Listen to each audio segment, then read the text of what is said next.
Hi, Dr. Greg Gillum, CEO of Human Fusion. This article review comes from the November 4th, 2019 issue of Harvard Business Review. It's by Alice Noyes, and it's entitled 5 Mental Mistakes That Kill Your Productivity. All right.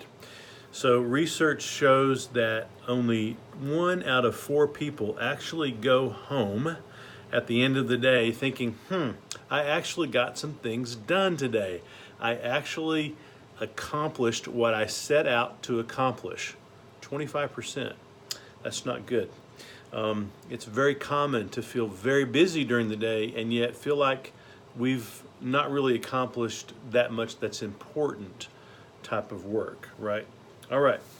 So what can we do about this? A first step can be to just try to understand the mental mistakes that typically prevent us from focusing on and finishing meaningful work. And we're going to cover a couple in this video, and then we'll hit the rest in the next one. Number 1, you overestimate how much focused time you have in a typical day. So if you think about creative projects, strategic thinking, relationship building, skill building, those all take very concentrated, focused effort. And we optimistically think we have a lot of that kind of time during the week, and we plan our priorities based on that assumptions, and then reality hits. It turns out that people have about 1 hour and 15 minutes of concentrated, focused time a day.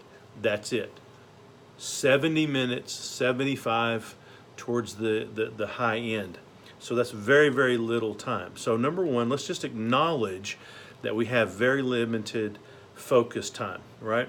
And then when you acknowledge that, then you can very ruthlessly select your absolute top priority and protect yourself from distractions. So when you do have that 60 to 90 minutes available, or 60 to 75, whatever research you look at, try to really focus on that top priority. I'm reminded of a book I'm reading right now called The One Thing by Gary Keller, and it's all about focusing on your top priority.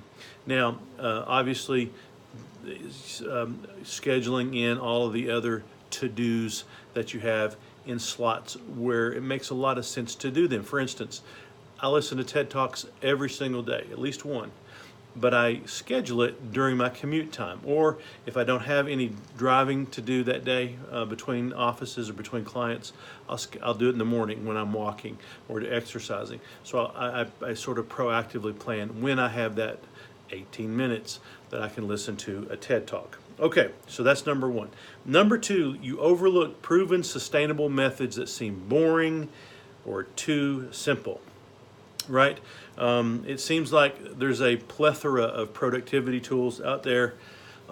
We get inundated with them, and sometimes it just maybe seems like old news.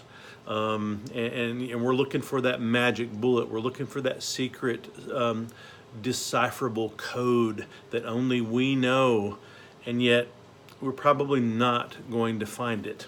So things like implementation intentions. Interesting concept where you actually plan when and where you're going to do a task, and also look at the obstacles that you might encounter.